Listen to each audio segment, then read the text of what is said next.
Vamos falar da política local. A prefeita Suelen Rosim depôs ontem na SEI, na Comissão Especial de Inquérito, que apura a desapropriação de 16 imóveis no final do ano passado, que custaram, Cafeu, aí 35 milhões, né, e foram pagos com recursos da Secretaria de Educação. A prefeita foi a primeira a ser ouvida pela comissão e, mesmo participando de forma virtual, foi sabatinada pelo relator Eduardo Bogo, mas repassou a responsabilidade de grande parte das explicações às equipes técnicas do governo, principalmente para as secretarias de Educação e de Negócios Jurídicos. Um dos pontos insistidos por Borgo foi quanto à forma escolhida para as aquisições, que foi a desapropriação e não compra direta. Essa última que contava com pareceres favoráveis da assessoria jurídica de procuradores e engenheiros da prefeitura, segundo ele, que teriam sido ignorados pela gestão. A compra direta, por lei, teria que ser submetida então à votação dos vereadores. A desapropriação, não. O relator citou um despacho assinado por ela, no qual orienta que seja feito o projeto de lei para o envio da Câmara para a compra de um dos imóveis e, posteriormente, outro documento mudando o encaminhamento para desapropriação. Outros dois processos foram citados pelo relator, com pareceres em que os procuradores expressam preocupação com a segurança jurídica dos negócios. Olha, o tempo que levaria a discussão na Câmara foi determinante, então, para a alteração entre venda e desapropriação, segundo a prefeita, já que a prefeitura tinha pressa em transferir alunos para as unidades recém-adquiridas, que chamou de escolas pulmões, enquanto os prédios desocupados seriam reformados.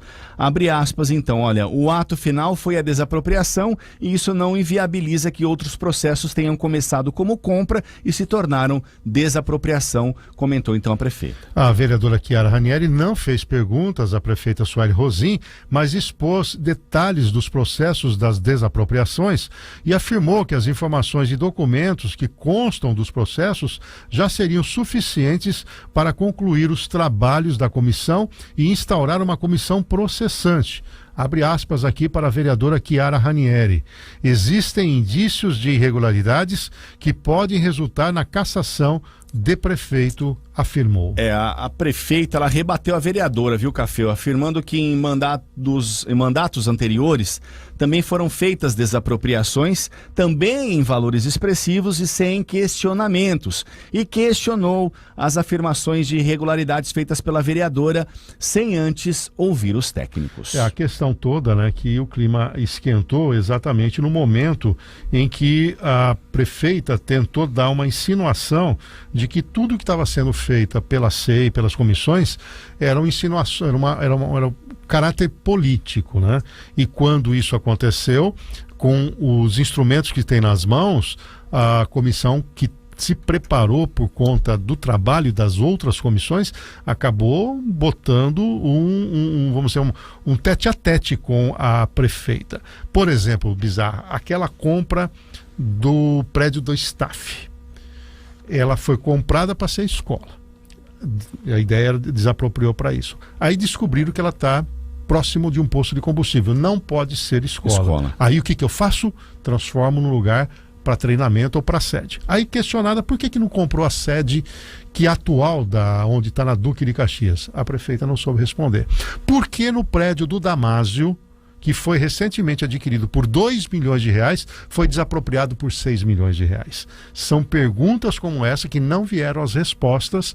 A prefeita foi invasiva, ela acabou trabalhando nesse parte mais superficial e agora caberá à Comissão Especial de Inquérito um aprofundamento, aí sim, principalmente com a secretária Maria do Carmo Kobayashi. Essa oitiva ela foi importante, Café, porque levantou também muitas lacunas da prefeita e também da Comissão Especial de Inquérito. Então tem mais argumentos para a Comissão Especial se aprofundar agora, mediante essa opinião mais invasiva da prefeita, e agora também buscar, dentro dessa opinião da Suelen Rosim, outros subsídios para fomentar essa comissão. E a questão toda, que até diferentemente de outras comissões que deixam os prefeitos por final, A primeira que estreou foi isso, talvez até para sentir essa temperatura, o quanto ela se envolveu, o quanto ela se comprometeu com isso.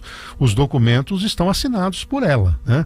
Mas passou a impressão durante a oitiva que de alguma maneira fizeram isso não de maneira tão programada como tentam alguns elementos, alguns membros da Secretaria de Educação passar para a sociedade. Não, nós estamos estudando isso desde o início do ano passado. Não é verdade. E outro detalhe, hein? Já tem mais de 100 milhões de reais. A Secretaria de Educação tem que gastar em torno de 9 milhões de reais por mês esse ano, senão vai chegar no segundo semestre exatamente com o mesmo problema. Você que não está entendendo isso como é, tem que gastar 25% na educação. E se não gastar, crime de responsabilidade, cassação de mandato. Só vou lembrar que um dos processos que tirou o mandato do ex-prefeito Luiz Filho é porque ele cumpriu 23,5% com gasto na educação. Por 1,5 ponto percentual, já ele acabou motivo. Tendo crime de responsabilidade. Olha, a prefeita, inclusive, questionou essas afirmações de irregularidades, né, feitas pela vereadora Chiara, sem antes, abre aspas, sem antes ouvir os técnicos. Mas se existe uma tarimba, uma assinatura da prefeita, né, é a palavra final, tá ali na assinatura. O que dá a impressão que ela é generalista, né? Ela tem assim uma visão do todo da cidade, mas ela nunca tem um posicionamento a detalhe. Nós entrevistamos ela aqui numa oportunidade e falamos, por exemplo, do transporte coletivo, que é um assunto caro para todos nós. Não, nós estamos estudando, nós vamos fazer. Não aconteceu absolutamente nada.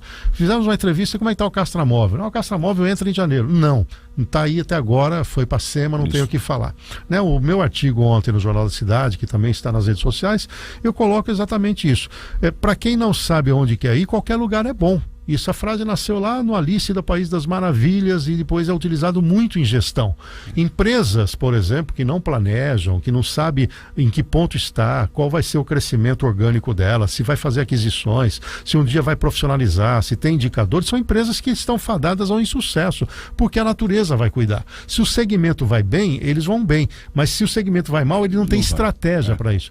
Passa a impressão que a Suelen não domina a máquina. E já são 14 meses de gestão. Então, ser neófita nisso aí já passou do momento, né? Não tem mais esse momento da estreia, de se sentir perdida. Ela tem problema hoje seríssimo de ter uma inserção maior do vice-prefeito Orlando Costa Dias, ele está praticamente em escanteio. Ela não conseguiu consolidar um esquema adequado para a saúde. Ela não tem, na educação, apesar de ter trazido profissionais do porte da doutora Maria do Carmo, não conseguiu implementar um ritmo e tem toda essa SEI. Se você olhar a Indurb, ela continua com prejuízos. A Coab, ela só entrou para valer agora porque teve uma iniciativa principalmente do Coronel Meira e aí ela viu que tinha que acompanhar.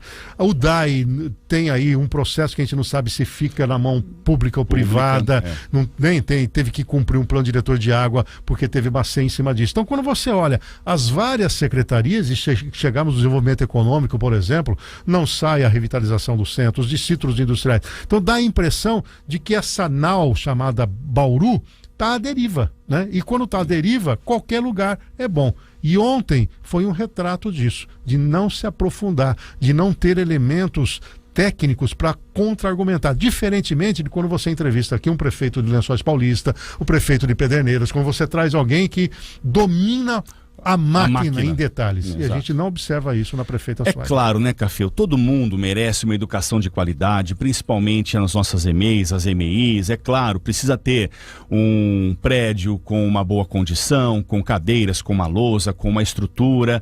Mas nesse caso, os fins não justificam os meios. É preciso se debruçar e é o que a Comissão Especial de Inquérito está fazendo nesse momento. E eu temo pela sorte da prefeita, né? Porque os ânimos internos, a não ser que haja uma grande costura política, não é um ânimo amistoso. Nós já tivemos outras comissões especiais de inquérito que a gente já sabia o final, né? Teve um caso até que o ex-vereador Bussola retratou, que foi exatamente em relação à Coab, e a hora que tornou público o que seria o relatório final, recolheram esse relatório, não, era só um rascunho, aí debruçaram 24 horas para ter alguma coisa mais densa, mas não deu em nada, tanto que tá aí, né, a Coab com todos os casos de denúncia e a SEI acabou não conseguindo pegar. E mais desta vez o que eu observo é que com o material que a SEI tem em mãos, com todo o trabalho que foi feito de visitação, né, de fiscalização, a coisa vai ser diferente. E aí, o momento decisivo da SEI será o depoimento da secretária de Educação, que fugiu dos repórteres. Nós temos que mandar hoje uma pauta antes, as perguntas que devem ser feitas, ela não quer tangenciar e transversar para outros temas. E hoje há também na prefeitura, e vamos deixar claro isso, também uma censura. Porque para você falar hoje com o secretário, tem que usar a assessoria de comunicação, a prefeita centralizou. E olha que ela é uma jornalista, hein? Uma jornalista. Então ela tem uma formação e sabe como tem que tratar a mídia. E outra coisa, vou de alerta também. A estratégia do toma lá da cá foi utilizada em muito no governo Gazeta. O Gazeta ficou na terceira posição, ele se elegeria no máximo para vereador. O Gazeta perdeu muito por esse tipo beligerante de toma lá da cá. Então ficam os alertas, é início de governo, mas essa nau chamada Bauru tem que encontrar o caminho. O trabalho de assessoria de imprensa é importante, é relevante, a gente sempre tem essa parceria com a assessoria de imprensa da prefeitura, só que a gente tinha até então acesso rápido e eficaz com os secretários, que não está acontecendo agora. Há uma dificuldade, o Colim tentou acessar o Marcelo Real, não, é só por meio da assessoria de imprensa, enfim, gente, está complicado. E a informação que a gente tem é que, só fala em coisas boas. Temos que escancarar as boas e as ruins. Os secretários precisam, a gente precisa ter acesso rápido, dinâmico às secretarias, principalmente em momentos de chuva, com o Marcelo Real, com o secretário de obras, com a SEAR, no momento que tiver que acordar o secretário 6 horas da manhã, a gente vai acordar, vai ligar, vai entrar em contato, e é preciso que eles prontamente respondam, assim como enaltecer as coisas boas, mas apontar também os defeitos. Mesmo porque é uma máquina grande, né? E a gente sabe que os defeitos estão aí. Agora tem que ter disposição para acertar. Agora, é um dos princípios da gestão pública, a transparência, a comunicação, né? Dar publicidade aos atos e inibir, castrar secretários de manifestação vai no sentido contrário do que a gente defende aqui. E por falar no dia a dia da prefeitura, os técnicos da Coab e da prefeitura de Bauru, entre eles o secretário de Finanças, o Everton Basílio, tem previsão de voltar hoje, viu? De Brasília, onde estavam desde o início da semana, Bizarra. Pois é, viu, Café? Eles participaram de reuniões com as equipes da Caixa, dando andamento, então, às análises dos contratos que vêm sendo cobrados pelo banco. O Cidade 360 tem uma entrevista, inclusive, agendada, né, logo após o ponto facultativo de Carnaval, para explicar como é que foi essa reunião, hein, Café? É verdade, a gente espera que tenha êxito, né, porque essa dívida bilionária quebra a cidade. E será, Bizarra, que o Hospital Manuel de Abreu de Bauru vai sair do papel? Pois é, ele deve começar a receber pacientes em maio e junho. Olhe só, santas eleições. Fechado há 6 anos, o prédio está em fase final de reforma para abrigar um hospital de média complexidade com até 80 leitos de internação mais longa. As obras que seguem em curso estão 92% concluídas e foram vistoriados pela Promotoria da Saúde do Ministério Público na última quarta-feira. Na ata gerada pela visita do promotor Enilson Comono, consta que a entrega do prédio com o serviço finalizado deve ocorrer até a segunda quinzena de março, conforme a empresa responsável pela obra. Olha, após essa entrega, Café, o espaço deve começar a ser ocupado pela OSS, né, a Organização Social de Saúde responsável pela gestão da unidade. De acordo com a Secretaria de Saúde do Estado, o chamamento público para definição dessa OS já foi realizado e agora a pasta analisa o plano operacional da organização. É isso. E segue também em andamento em Bauru o trâmite para transformar o Hospital das Clínicas, que hoje funciona como unidade médica temporária para atendimento de Covid-19 e hospital permanente para a região. Aí seria demais, né? Tem que pôr o tubo aí. O chamamento público para a escolha também da Organização Social de Saúde, a OSS, que fará a gestão do HC, foi aberto em janeiro e na quarta-feira houve a visita técnica de 5 destas entidades lá no prédio. Agora essas OS terão até dia 14 de março para o envio do plano operacional que passará por análise da pasta estadual. Após isso, né, que a contratação deve ocorrer. Não sei se a gente está tão ansioso, né, Cafeu, com a entrega logo desse Hospital das Clínicas, que o dia 14 de março está tão longe. Mas pelo menos agora tem um horizonte, né? Porque antes eram promessas e agora parece que a coisa efetivamente vai sair do papel. E você, olha só, como é que vai ser o feriadão aí? A partir de amanhã, para muitos antes do feriadão de carnaval, retorno das atividades só quarta-feira de cinza. Eita. Apesar dos grandes desfiles terem sido cancelados por conta aí da pandemia da Covid, para evitar aglomerações, órgãos públicos e várias empresas de Bauru aderiram a um ponto facultativo e não vão funcionar durante o período que seria marcado aí pela folia. Olha, então atenção você, ouvinte do Cidade 360. As agências bancárias, por exemplo, vão funcionar até as 4 da tarde de hoje. Só vão reabrir na próxima quarta-feira ao meio-dia. Ou seja, permanecem fechadas por quase 5 dias. Por aí isso, quem tem dívida, que maravilha, vai ter um refresco. O banco não vai me cobrar. Será? Olha, segundo a Federação Brasileira de Bancos, os boletos e carnês que vencerem entre 26 de fevereiro, no caso amanhã, até o dia 1º de março, poderão ser pagos sem acréscimo na quarta-feira. Que beleza, né? Que é o próximo dia útil. Por outro lado, a Endurbe divulgou que no feriado prolongado, a coleta de lixo seletivo e orgânico vai ocorrer normalmente em todos os bairros. Vale ressaltar que o serviço não é prestado aos domingos, mas é uma boa notícia. Boa. Normalmente a Endurbe, uma parte, emendava também, o que acabava complicando a vida dos cidadãos. Olha, de acordo com a Prefeitura, na rede municipal de ensino, as aulas ficarão suspensas então durante toda a semana, seguindo o calendário aprovado pelo Conselho Municipal de Educação. Lembrando que as atividades serão retomadas na próxima segunda-feira, dia 7. Aqui então vamos dar uma emendadinha, né? Já você está emendando, não vamos fazer um emendandão, né? Ah, por que voltar na quinta-feira? Não. Já vamos ir mais para frente. É impressionante como o setor público tem essa vocação, né? Do empurra. Dá a impressão que não é um bem essencial, uma atividade essencial. E ainda é endossado pelo Conselho Municipal de Educação. Que é composto por boa parte pelos próprios, né?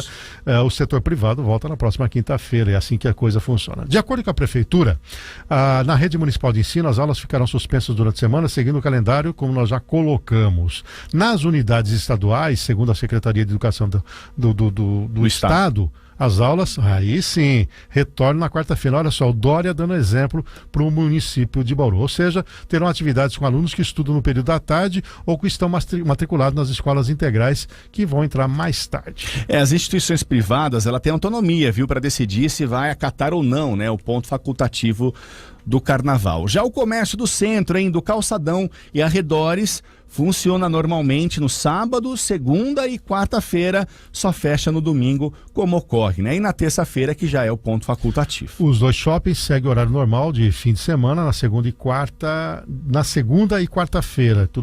Não, vamos lá, recolocar. Os dois shoppings seguem horário normal de final de semana. Na segunda e quarta é normal. Na terça, o horário é de feriado. Agora ficou claro aqui. Então, só escolas municipais é que vão emendar. Olha só que maravilha. A gente pode emendar aqui o seu café? Seu café? Pode, mas não deve. Posso emendar? Pode, mas não deve, porque a prestação do serviço tem que estar acima. Bem. E você sabe que eu estou até contrário ao feriado de terça-feira. Como dizem outro, meu nome é trabalho, o sobrenome é hora extra. O meu nome é trabalho, o sobrenome é forçado. Hora extra.